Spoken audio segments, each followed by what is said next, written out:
Are we going to pay more tax?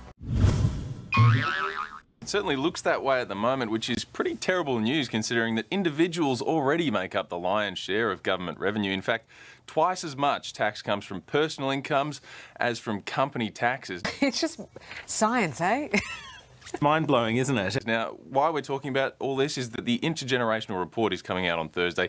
It's likely to show a greater reliance on personal income tax over the next decade.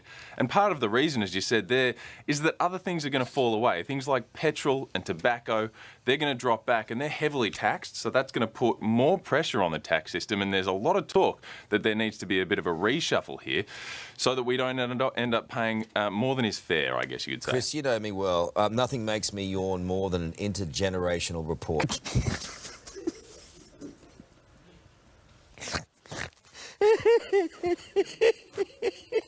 However, does it put in jeopardy stage 3 tax cuts, even though the Albanese government has said they're not going to be done?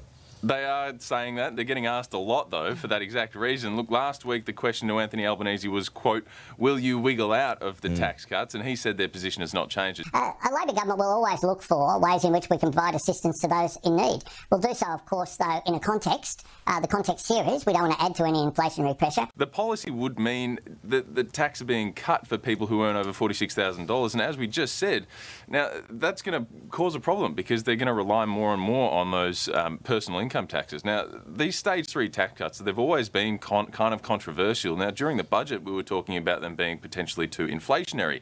But now they're looking like they might not actually be enough to help people out as the economy slows so significantly as we're now talking about it likely to do.